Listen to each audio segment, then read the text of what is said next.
This podcast is brought to you by the School of Advanced Study, University of London. Last Social Scholar seminar of this academic year, and we'll hopefully be running more next year, but we haven't got a programme yet to sort it out for that. But this is the last one for this year, and I'm in chair today talking about Twitter. It's going to be an introductory session, but I hope there'll be something useful for everyone, however much you may or may not have used Twitter in the past. So basically, I'm going to talk about sort of the language of Twitter, how to set up an account, how to tweet, and all the different sort of elements that you might want to consider, as well as how to link up tweets and sort of use it to talk about what you're doing in a useful way.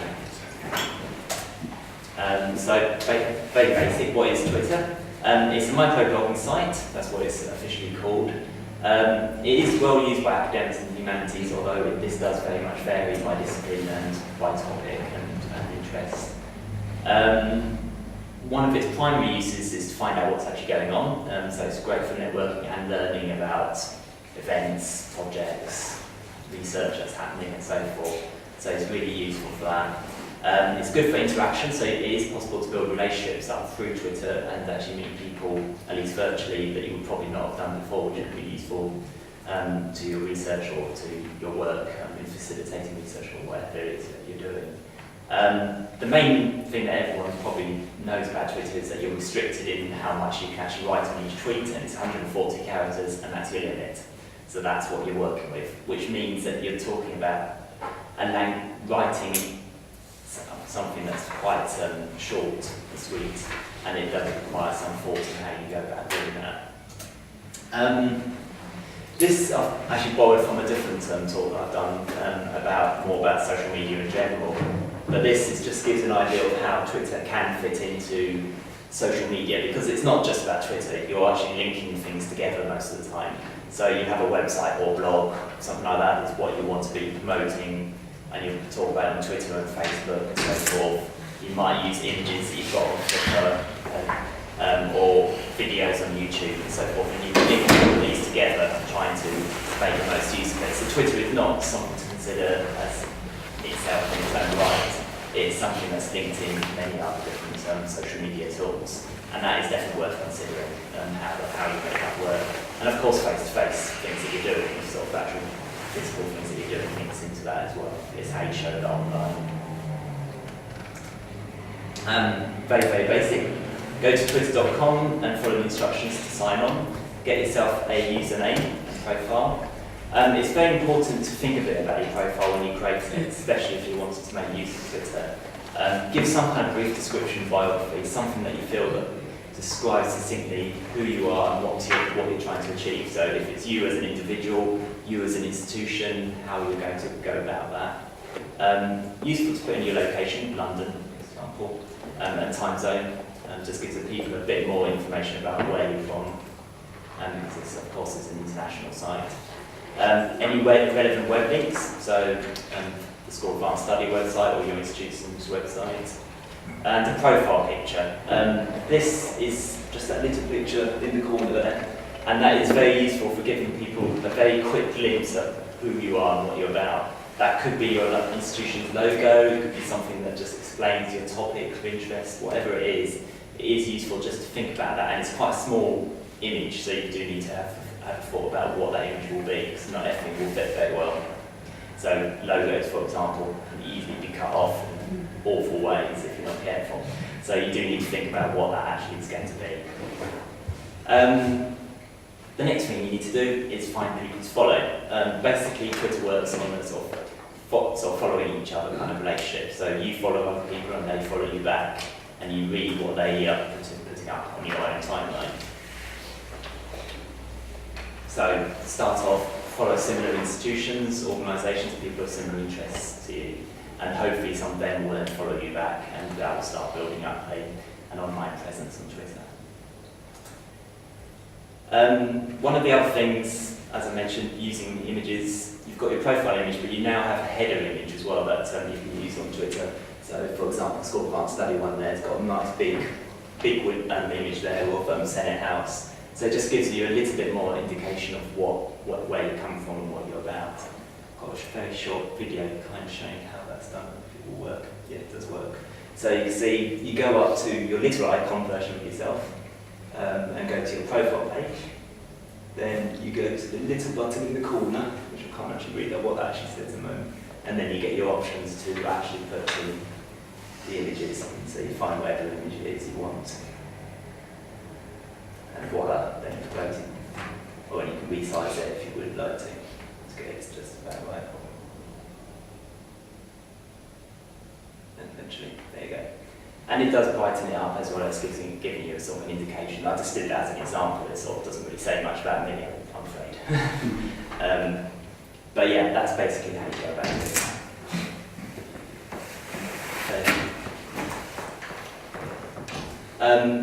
The first thing, of course, you need to do is post tweets. So 140 characters, you'll type your message into a box like that, potentially, and then you just put that your message and click OK. You can add various different other media into a tweet. So you can add an image, you can link a file, or web link, so URL. And there's other things you can do, like retweets, mentions, hashtags, and so forth, which I'll explain in a second what those actually all mean. Just showing here, you add an image with it to camera, as an example. Also worth noting is those are the amount of tweets that you've made, they're your followers and following, so it gives you a constant indication of what's actually happening, sort of how much you've actually interacted on Twitter. It's very basic statistic that, but there are more complicated ones you can look at. Right, I'm just going to go into about what makes a good tweet, and I'm going to start off with a sort of American commercial company's YouTube video. But it's basically somebody talking about what they think makes a good tweet, and it's not exactly relevant to the higher education area, but it does give an idea of what makes up a tweet. So I thought it would be just useful to share first of all, so if it will work.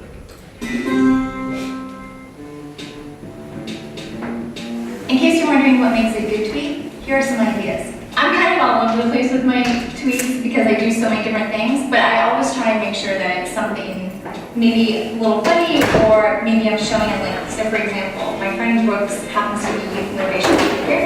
He's talking a lot about bullying, and he's just written his book.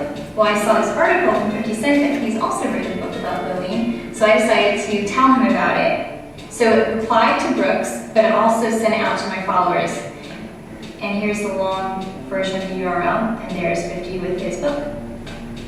And I hashtagged it, 50 Cent and bullying, because those are trending topics, and we'll talk more about that later. You also want to make sure that it's a little personal. You know, you're putting yourself out there on the web, so why not talk a little bit about what makes you unique? For example, I am so excited that it's finally summer. I have a friend of mine who runs a website called Brunch Critic.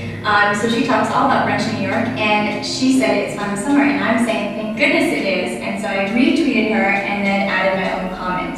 I like to retweet other people who are saying interesting things. Here's a very cool quote from an organization called To Write Love in Our Arms.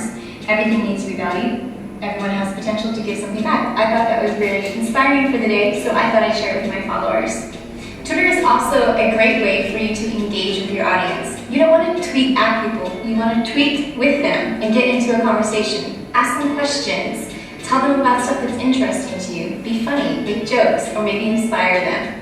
Okay, as you can see, it very much isn't higher education, but it does give you an indication of all the elements that make up a tweet and what kind of things you can do. You can have a quote there. You can sort of link to something that's of interest to somebody else. So, just going to look at these. This was the tweet that she mentioned in that. Please come in. So this is the tweet that she mentioned in that little.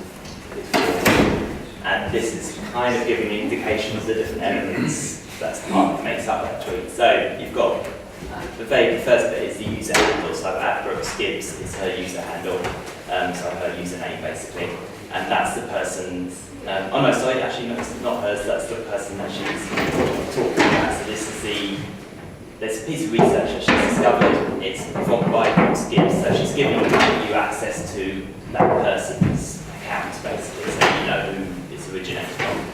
Then she says what this is about. Have you seen this? Then she gives a link, which is that bit there. And then she gives hashtags, which hopefully allows this to expand out to other people. And again, I'll talk about hashtags more But that's sort of how you can break down the tweet, and so it contains those sort of different elements in there.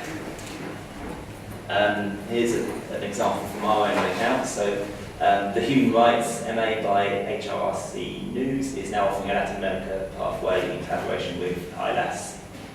This was, I think it's from last year actually. So you've got a hashtag, human rights, which allows other people to find your content easily. So the hashtag basically is a link to all other tweets that have mentioned that same hashtag. So anyone that's talking about human rights, if they use that hashtag, will be able to find your post as well as anyone else's on that subject. Then you've got the user handle, so HRC News and ILAS. So they're the two people that are principally involved in this. And what you're talking about with it's linked to the actual, probably a bit of the website, or it might be a blog post about it. I'm guessing on this one it's actually to the website, to the course details. So, as I say, hashtag, the user addresses that are relevant, and a web address. This last bit here is very, very rarely used, and you probably don't need to worry too much about it. And that's basically sort of what's called a carbon copy, so it's giving you sort of basically CCing it, a bit like what emails you can do with an email. I've only seen it very, very rarely used, so it's probably not worth worrying too much about that particular one. URL shortening is vital on Twitter because you've got so few characters to use. You need to make sure your URL is short whenever you put one in there. Twitter does automatically do this. If you put in a URL, it will automatically shorten it to quite short, to whatever shortened length it needs to create it to be. But it does it a little bit untidily like that. So you can use other services like Bitly is one, and that will just shorten it in a slightly nicer way. So it just looks better. So if you're looking for trying to create a professional image on Twitter, it can be quite useful sometimes to actually have those Bitly links just to make it look clearer. What you're also getting from that is statistics, because using Bitly or some other service like that, you get statistics on who's clicked on that link, who's sort of how many people have retweeted it and so forth. You'll get a bit more information about what's actually happening, so who's actually reading it or looking at it. Hashtags, as I mentioned, this is a way to actually make your tweet go further abroad. So all you need to do is add a hashtag or hash before the word. Now there's two main uses for this. You can use this to try to get the word out further. So this one here, Twitter historians, is quite a common one for historians to use. It's sort of a way for historians to talk to each other on Twitter. So if you include that hashtag, other historians are likely to see it. Then there's a different example here on the second one, which is the upcoming SAS Open Day, which is very specific to that particular event. So you're asking people to look at, so when people have found out about your event, they can look at all the tweets on that event without anything else getting in the way. So there's two different uses to hashtags. There's the use of trying to get your tweets known by as many people as possible, and then there's the use of it of trying to actually create an event or category of your own, a tag basically, which you can use to get people to see everything that's actually going on.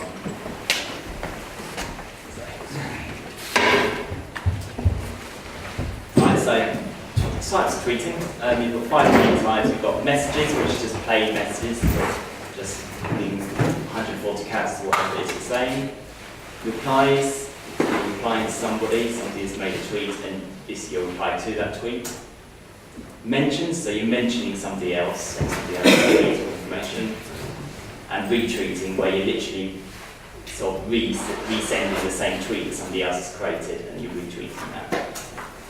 Oh, and direct private messages is also possible on Twitter. So that's where you've basically got a bit of a kind of email sort of system that's behind the scenes. You can talk to somebody privately on Twitter, and it's not necessarily, it's not actually out there for the world to see. So, as I said, message is just straightforward tweets, so just something on those lines. A mention, your interesting article in Times Higher Education this morning, so you're mentioning Times Higher Education, that's the mention. Otherwise it's just a plain sort of plain tweet. Replying, okay, so including a Twitter username at the beginning of the tweet to signify that this is replying to somebody else's Usually the way you do that actually is the reply button that's just there. So you just press that reply button on a tweet, and then yours will be automatically linked in, and then you'll get part. If it continues like that, you can actually get a conversation building up, and that'll be quite clear on the system. You'll be able to sort of click on the conversation, and a whole list of anyone that's actually inputted into that will appear. And that's where that's publicly visible on That's all publicly visible, yeah. The only part of Twitter basically that's not publicly visible will be the private messaging, which is, as I sort of said, basically an email service. And what that is useful for is when you have a public conversation, and it's for some reason or another you might want to make that private, or suddenly you can do that. Or you might want to, you've made a connection with somebody, but then you want to maybe sort of say, can we sort of meet up for a proper sort of face-to-face? Then you might want to do that privately to discuss where and when and things, rather than actually do it for the world to see it. So there's quite a few uses that you can use that for.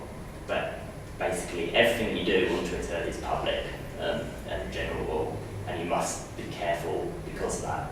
You've got to keep that in mind all the time. Retweets, so as I said, that's where you're just repeating what somebody else has said. So this was put up by this person here, and it's been retweeted by the Being Human Festival's Twitter account. So it's just a way of sharing more knowledge. So if you find something of interest, retweet it. You don't necessarily have to do any more than that. And then everyone that's following you can see that as well, and so you're sharing that information. And Remus was saying sort of allows you to, one thing with those is you can only do it to somebody that's following you, so they have to be following you to be able to actually use that service. Otherwise you won't be able to do that. So you'd have to, if they're not, then you probably will have to ask them on the public stuff, could you follow me and I'll talk to you privately about this or something on those lines. These days you can add images to tweet, so sometimes you might want to make a tweet to really stand out, so that you want to show off something in particular, and you can add an image to help you do that. And that could just be a plain, straightforward image, or it could be something a bit more like this, which has been sort of tailored, so it's got some text or seeming text with it. But this is all kind of sort of linked up together. So it just allows people on a timeline to sort of really pick out your tweet. And you wouldn't want to do this all the time. In fact, if you constantly send images through Twitter, people will get annoyed quite quickly with you and probably stop following you. So what you need to do is use these carefully. Just use maybe one image sort of every 10 tweets or whatever it is, but only on specific ones where you really want to use that. You can also add videos, so if you've got something on YouTube that you want to share, or something that you've seen on YouTube that's relevant, you can easily add that, and you can actually add that from YouTube itself just by using their sort of share this video option, and just click on the little tweets, on the little sort of Twitter bird just there, and that will automatically connect then to your Twitter account and allow you to share that. Some videos though should not be shared, and there are sometimes rules against that, so do keep an eye on that. Most videos on YouTube you're perfectly fine to do that with, but just there's a few that you might want to be a bit more careful with. Okay, so basically, don't repeatedly tweet the same topic. So don't constantly rehash the same thing over and over again. Just what you need to do is add value. So when you want to really sort of push something, you need to create a series of tweets about the topic which adds value each time where possible, rather than just repeating the same information over and over. Each day, if you're sort of doing this on a daily basis, try to tweet a variety of things. So don't just constantly talk about the same subject all day. Talk about as many different things as you can, or that actually you feel is useful. And then follow those who follow you where you feel that that's relevant to do. So obviously there are sort of spam accounts out there and people that you definitely wouldn't want to follow that, but where you feel that it's actually useful to do so, do follow them back, because then they will get something back out of you and you will as well, and you're getting more followers yourself, so there'll be more interest built up. And of course the most obvious key tweets, clean and professional, because they are all on the same space. Be careful making any negative comments about anything. If you are, then make sure that it's safe to do so. Post links to your site and blog. So this is really useful for actually promoting things that you talk about on your website or your blog. blogs especially, if you don't put it on Twitter in some form or another, it's very difficult to actually get people to even find you in the first place. So it's really useful just to at least have 1 or 2 tweets about any blog post that you put up, or website article, news item and so forth. It just helps to drive traffic and let people know they exist. So it's really useful for doing that. And to make the best use of Twitter, interact with other people. So anyone else that's on Twitter that's got similar interests or doing similar sort of things, try to make up some kind of online connection to them, because then they will appreciate that as well, because it will help them sort of promote their things, and you get to promote your things to them a bit more. So it all works nicely if you do that, and it is worth doing that. If you've got enough time to be able to do it on Twitter, then it really does help. Yeah, and remember, this is a place for conversation, not just selling what you do, so it's a two-way process. Talking of that, what I've got here is called a Twitter campaign. That covers quite a lot of things. It can just be simply you have an event to promote, or a project that you want to promote, and you want to do a series of tweets about this to try to drum up interest, basically. Because that's basically what I mean by campaign. It's not a full-scale campaign necessarily. And how do you go about that? Well, when you're trying to put something across, have some kind of content ready to go. So it could be a news item on a website, or an actual whole new website that's being created. It could be a blog or a blog post. Could be just as simple as a video or an image. Whatever that is, that's your content. And then what you're using Twitter for is to talk about that content in some different form. So first of all, you might just say, oh look, I've got this new website up, here's a link. Then you might sort of say, did you know this about this topic? Check out the article on that blog, on that website, something along those sort of lines. If you really want to push something specifically, people that you've made those connections to, you could email direct or contact directly through private direct messages and ask them, would you mind retweeting this tweet that I'm going to be putting out? And they say, or something along those lines. And quite a few people will actually do that, because it gives them something to sort of tweet about themselves, but also sort of then hopefully it will reciprocate later. So it is worth, if you're really pushing something, at least try to get a few people to retweet it, then it will spread further, quicker, and it'll be easier to do. If you are working for SAS in some form or another, or this relates in any way to SAS, we have got the SAS news site, and the communication team here is happy to receive things to tweet about as well, so do feel free to talk to them. Their email address is there if you've got anything specific there. Annette from the comms team actually said, top out. So this quote here, basically, that if you are using Twitter, create a list of people in the area that are useful contacts for different sort of things. So if you've got a list of people that are interested in certain topics, keep some kind of list of those people, so you've got an idea of who you might want to push this specifically to, and to engage with them on those particular subjects. So if you are sort of doing quite a few different things, it's quite useful just to organise your time by actually understanding who are the big people that you want to talk to on this particular subject, and that will help you create your tweets. One thing I don't know if Annette herself does this, but one thing that sometimes the communications team here does do is actually sort of write out, just on a word processing page, a list of the tweets they're going to do, and sort of creating those in a rough draft. And that'd be the sort of tweets for the day, maybe breaking up by morning and afternoon. And then sort of just, it doesn't have to be many, sort of 3 or 4 tweets per part of the day. And then you've got kind of an idea of a structure to your tweets that you can create almost a story out of it. And this is one example of that. So this was Mandela Day. I don't think it was, it's not this year, it probably was last year, may have been the year before, I'm not quite sure now. But basically, on this day is a hashtag that's quite often used to sort of say an anniversary of what was going on in previous time. And it's basically about Nelson Mandela being born. So basically this first blog post, tweet, has an image, so it catches people's attention. It's a way to start off a conversation about Nelson Mandela. All it's really doing is saying that he was born on this day. It's just giving you information. It's connected to Mandela Day, so it's a tweet, a hashtag that's hopefully will get more popular interest. And on this day we're also as well. So it's trying to connect you into that bigger story. Next, the next tweet that goes out a bit later, check out the official website for Nelson Mandela or Mandela Day.